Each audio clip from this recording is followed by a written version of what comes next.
स्वतंत्र भारत के संविधान को अंगीकृत, अधिनियमित और आत्मार्पित करने की 75वीं वर्षगांठ के अवसर पर आयोजित इस चर्चा में प्रतिभाग करना मेरा परम सौभाग्य है। और आज के इस दिन मैं भारतीय संविधान के निर्माण में अहम भूमिका निभाने के लिए परम पूज्य बाबा साहेब अम्बेडकर, सरदार वल्लभ भाई पटेल, डॉक्टर राजेंद्र प्रसाद सहित तमाम हमारे संविधान सभा के 299 सदस्यों के प्रति कृतज्ञता ज्ञापित करती हूं, जिन्होंने 165 दिन तक लगातार परिश्रम करके भारत को एक ऐसा संविधान सौंपा जिसने न केवल भारत के विविध समाज को एकता के सूत्र में पिरोने का दायित्व निभाया है, बल्कि दबे कुचले वंचित समुदाय को मुख्य धारा में लाने के प्रावधान भी किए हैं। सभापति महोदय, हमारा संविधान लोकतंत्र का वह पवित्र ग्रंथ है और एक ऐसा मार्गदर्शक दस्तावेज है जो न केवल सरकार की शक्तियों और सीमाओं का उल्लेख करता है, न केवल नागरिकों के अधिकारों और कर्तव्यों को रेखांकित करता है, बल्कि यह भी बताता है कि लोकतंत्र में समूची व्यवस्था कैसे काम करेगी और देश का प्रत्येक नागरिक संविधान के प्रभाव को अपने जीवन में महसूस भी करता है और उसके महत्व को भी समझता है। मुझे खुशी है कि कांग्रेस की अगुवाई वाला हमारा विपक्षी गठबंधन संविधान दिवस की 75वीं वर्षगांठ पर विशेष चर्चा की मांग करता है। संविधान की सर्वाधिक दुहाई देने वाली कांग्रेस पार्टी, जिसने सही मायने में इस संविधान दिवस को महज प्रतीकात्मक बनाकर रखा था, और अगर इस संविधान दिवस को भव्यता के साथ और पूरे आदर भाव के साथ मनाने की परंपरा प्रारंभ हुई तो प्रधानमंत्री नरेंद्र मोदी जी के नेतृत्व वाली सरकार आने के बाद ही हुई। अध्यक्ष महोदय, आज का दिन सही मायने में यह चर्चा करने का दिन है कि संविधान के मूल्यों और आदर्शों के साथ चुनी हुई सरकारों ने कितना न्याय किया। 75 वर्षों की यात्रा में हम देश के नागरिकों की आकांक्षाओं पर कितने खरे उतरे और संविधान की मूल भावना के अनुरूप उन्होंने क्या प्राप्त किया, क्या कमियां रह गईं, किन सुधारों की अभी और आवश्यकता है। और इसकी सबसे ज्यादा चर्चा करने की और समीक्षा करने की इसलिए जरूरत है क्योंकि मैंने बहुत सारे विद्वान साथियों को आज सुना जिन्होंने इस चर्चा के दौरान बाबा साहेब अम्बेडकर के उन विचारों का उल्लेख किया जब उन्होंने कहा कि इस देश के अंदर संविधान का अच्छा या बुरा साबित होना उसे लागू करने वाले तंत्र पर निर्भर करेगा। और इसलिए तंत्र की समीक्षा, तंत्र की कार्यशैली की क्या समीक्षा इतने वर्षों में रही, उसको अवलोकन करना बेहद जरूरी है। सभापति महोदय, आजादी के बाद 5 दशक तक इस देश के अंदर या तो कांग्रेस या कांग्रेस नीति गठबंधन की सरकारों ने शासन किया और उस दौरान देश के पूर्व प्रधानमंत्री जी ने एक बात कही जिसका जिक्र आज तक इस संसद के फ्लोर पर किया जाता है कि दिल्ली से जब हम 1 रुपया भेजते हैं तो गांव पहुंचते पहुंचते वो 15 पैसा हो जाता है। आज तक हम उसकी चर्चा करते हैं और मजे की बात यह है कि 1 रुपया चलता है, 15 पैसा पहुंचता है और ये बात सत्ता के शीर्ष पे बैठे हुए लोगों को पता है, लेकिन फिर भी इस व्यवस्था को बदलने के प्रयास नहीं किए जाते हैं।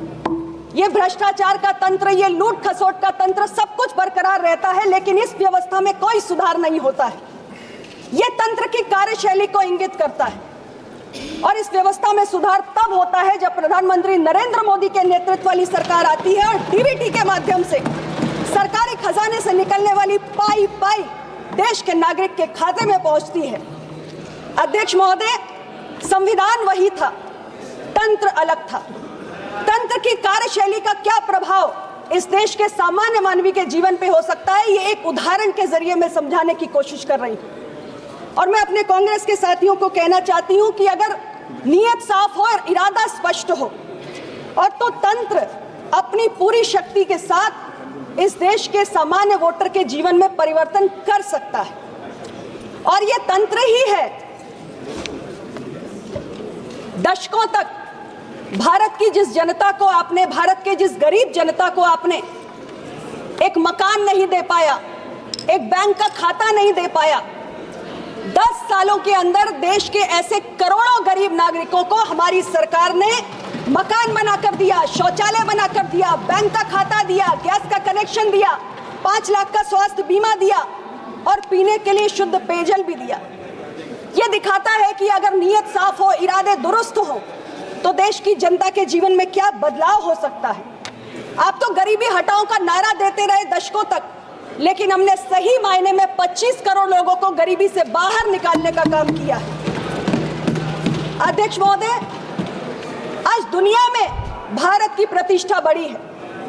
भारत की अर्थव्यवस्था तीसरे नंबर पे, 5वें नंबर पे पहुंच गई और हम इसे तीसरे नंबर पे ले जाना चाहते हैं।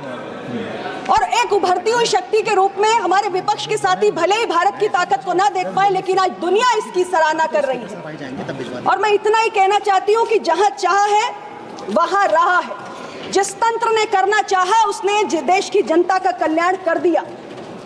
और हमारी कांग्रेस पार्टी जो संविधान की प्रतियां आजकल हाथ में लेकर चलती है, उस पार्टी ने इस संविधान के प्रति कितनी आस्था रखी है, ये इसी बात से स्पष्ट हो जाता है कि 84 बार आपने अनुच्छेद 356 का प्रयोग करके चुनी हुई सरकारें इस देश के, इस लोकतंत्र के इतिहास में गिराने का काम किया। और इस कृत्य के लिए कभी आपने राष्ट्रपति जी की आलोचना झेली तो कभी न्यायपालिका की। आपके लिए संविधान क्या है यह आप बेहतर जानते हैं, लेकिन हमारे लिए संविधान पवित्र ग्रंथ है। हमारे लिए संविधान गीता है। यह सच है कि सरकारों को संविधान में संशोधन करने का अधिकार है। आपने भी किए, हमने भी किए। संशोधन किए, कितने किए यह महत्वपूर्ण नहीं है, किस उद्देश्य से किए, किस भावना से किए यह महत्वपूर्ण है। हमारी सरकार ने जब संशोधन किए तो कभी पिछड़ा वर्ग आयोग को संवैधानिक दर्जा देने के लिए किए, कभी SC/ST समाज के हितों को संरक्षित करने के लिए किए, तो कभी इस देश की नारी शक्ति को इस संसद में पहुंचाने के लिए किए। हमारी सरकार ने संविधान में संशोधन लाने का काम किया तो सामाजिक न्याय को सुनिश्चित करने के लिए किया, लेकिन आपने जब संविधान में संशोधन किए तो कभी तलाकशुदा मुस्लिम महिलाओं को गुजारा भत्ता से वंचित करने के लिए किए, तो कभी मीडिया या न्यायपालिका के अधिकारों को नियंत्रित करने के लिए किए। और इसलिए जब भी आपने संविधान में संशोधन किया, हर बार विवाद हुआ, क्योंकि आप देश पर अपनी गलत नीतियां थोपना चाहते थे। और आपके जो ये कृत्य हैं वो संविधान के प्रति जो आपकी आस्था है उस पर स्पष्ट रूप से एक प्रश्न चिन्ह खड़ा करते हैं। आज मुझे खुशी होती है देखकर कि मजबूरी में ही सही, अपने राजनीतिक स्वार्थ के ही लिए ही सही, आप बाबा साहेब अम्बेडकर को याद कर रहे हैं। वो बाबा साहेब अम्बेडकर जिनको आपने भारत रत्न देने लायक नहीं समझा, वो बाबा साहेब अम्बेडकर जिनकी तस्वीर आपने केंद्रीय कक्ष में नहीं लगने दी, और वो बाबा साहेब अम्बेडकर जिनको किसने हराया ये तो पूरा सदन जानता है, देश का करोड़ों नागरिक जानता है। लेकिन हमारी सरकार की बाबा साहेब के प्रति ये आस्था है कि हमने पंच तीर्थ विकसित करके दिखाए अपने 10 वर्ष के कार्यकाल में। आज आपके अंदर जो बाबा साहब का नाम लेने की बेचैनी है वो सिर्फ इसलिए है क्योंकि आप उस तरफ से इस तरफ आने के लिए व्याकुल हैं। सभापति महोदय, मेरे विपक्ष के बहुत सारे साथियों ने जातीय जनगणना का मुद्दा उठाया। यह सत्य है कि जब सरकार के पास प्रामाणिक आंकड़े होंगे तो हाशिए पर पड़ी हुई जातियों पर केंद्रित योजनाएं, नीतियां और कार्यक्रम बनाने में मददगार साबित होंगे। लेकिन जब मेरे कांग्रेस पार्टी के साथी और समाजवादी पार्टी के साथी जातीय जनगणना का विषय उठाते हैं तो मुझे बड़ा अचरज होता है। हमारे एनडीए का एक अहम घटक है जदयू, उनकी सरकार के समय में उन्होंने बिहार में, उनकी नीयत साफ थी, वो कराना चाहते थे, उन्होंने जनगणना करा दी। लेकिन ये मेरी समझ से परे है कि समाजवादी पार्टी के साथी यहाँ बैठे हुए थे, आपने तो 4-4 बार उत्तर प्रदेश में सत्ता संभाली। अगर आप जातीय जनगणना के इतने बड़े पक्षधर हैं तो उत्तर प्रदेश में आपने जातीय जनगणना क्यों नहीं कराई? मैं समाजवादी पार्टी के अपने मित्रों से कहना चाहती हूँ, छल, कपट, फरेब और झूठ की राजनीति की उम्र ज्यादा लंबी नहीं होती। फिर सत्ता में आएगा तो फिर बोल जाएंगे। और कांग्रेस पार्टी की भी सरकार थी, यूपीए की सरकार थी, आप तो सहयोगी थे। अगर इसने और आपने तो 5-5 दशक तक इस देश में राज किया। आज आपको कास्ट सेंसस की याद आ रही है? जब आप कर सकते थे तब आपको याद क्यों नहीं है? अब समाप्त कीजिए। जब आपके हाथों में ये शक्ति थी तब आपने कभी नहीं सोचा पिछड़े, वंचित, दलित, उनकी गिनती हो, इसका ख्याल आपको कभी नहीं आया। जब आप कर सकते थे तब आपको इसका ख्याल नहीं आया। यही आपके दोहरे चरित्र को उजागर करता है। Please conclude madam. अध्यक्ष महोदय, अभी मैं बोलूंगी, अभी मैंने शुरू किया है। नहीं, समय का ख्याल अध्यक्ष रखना जी, सबको। हमारे कांग्रेस के साथियों के पास, विपक्ष के साथियों के पास अवसर था। राष्ट्रीय पिछड़ा वर्ग आयोग को आप संवैधानिक दर्जा दे सकते थे, आपने कुछ नहीं किया। नीट के पीजी एडमिशंस, नीट तो आप लेकर आए थे। ओबीसी का कोटा लागू नहीं था। आप शांति से सुनिए, बहुत देर से सुना है मैंने, आप सुनिए शांति से। और ये साथी थे, सपोर्ट कर रहे थे यूपीए 2 की सरकार को कि तो पिछड़े दलित की वकालत करते हैं। क्यों नहीं आपने बोला यूपीए की सरकार में कि नीट में ओबीसी का आरक्षण लागू होना चाहिए? इन्होंने नहीं किया। प्रधानमंत्री नरेंद्र मोदी की सरकार ने कर दिया। सैनिक स्कूल, नवोदय विद्यालय, केंद्रीय विद्यालय, आपको रोका था क्या किसी ने? आप क्यों नहीं पिछड़ों का आरक्षण लेकर आए? और रक्षा मंत्रालय तो समाजवादी पार्टी के पास था। माननीय सदस्य, प्लीज समाप्त कीजिए। Please conclude, please conclude. आप चूक गए। माननीय मंत्री जी को बोलिए। माननीय मंत्री जी, चूक प्लीज गए, कंक्लूड। लेकिन हम नहीं चूके। हम इसलिए नहीं चूके क्योंकि सामाजिक न्याय हमारे दिल में है और आपकी जुबान पर है। और जो दिल में होता है वो पूरा होता है, जो जुबान पर होता है वो पूरा नहीं होता, इसलिए पूरा नहीं हुआ। अभी भी नहीं होगा। कल मैंने सुना था धन्यवाद जी। कांग्रेस पार्टी, नहीं अभी बोलूंगी मैं। नहीं, प्लीज। कांग्रेस पार्टी की नेता प्रियंका जी ने कहा, नहीं सुनिए ना, महत्वपूर्ण बात है। 1 मिनट में खत्म कीजिए। 1 मिनट। प्रियंका जी ने कहा कि मोदी जी की सरकार को पर्याप्त नंबर नहीं मिले इसलिए आरक्षण खत्म नहीं कर पाए। लेकिन मैं ये जानना चाहती हूँ कि अमेरिका में जाकर राहुल जी बोलते हैं आरक्षण खत्म करने के बाद, उसका कारण क्या है?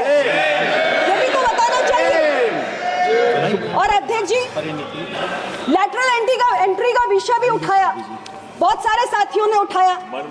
लेकिन यह जरूरी है कि हम ये जाने, देश ये जाने कि आखिर लैटरल एंट्री किसकी देन है, कौन लेकर आया? ऑनरेबल मेंबर, अध्यक्ष जी, ऑनरेबल मिनिस्टर, अगर मेरी प्लीज जानकारी कंक्लूड। ठीक है प्लीज कंक्लूड। तो 2005 में यूपीए की सरकार में जब दूसरे प्रशासनिक सुधार आयोग का गठन किया गया और उसके अध्यक्ष सम्माननीय वीरप्पा मोइली जी थे, उस वक्त पहली बार लैटरल एंट्री की व्यवस्था को लागू किया थैंक यू गया। Honourable minister. तो जब आप लेकर आए हैं, जब आप लेकर आए थे, थैंक यू क्या मिनिस्टर। तब आपने आरक्षण थैंक यू। माननीय सदस्यगण, जिन माननीय सदस्य अपना भाषण लिखित रूप में देना चाहते हैं वो सभा पटल पर दे सकते हैं। Please please please please. माननीय सदस्य सुश्री परिणीति शिंदे जी, प्लीज मैडम। माननीय अध्यक्ष महोदय, प्लीज। मुझे इस ऐतिहासिक दिन में अपनी बात रखने का अवसर आपने दिया, इसलिए मैं आपका तहे दिल से शुक्रिया अदा करती हूं। Please only 1 minute, please conclude in 1 minute, please 1 minute। कौन करिए सर? ऑन हो गया, थोड़ी होता है सर, ऑन हो गया। नहीं होगी, आप माइक कैसे बंद कर देंगे? 1 मिनट प्लीज।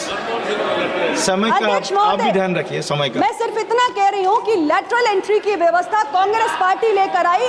क्या उस वक्त कांग्रेस पार्टी ने उसमें आरक्षण के प्रावधानों की व्यवस्था की? और अगर नहीं की तो क्यों नहीं की?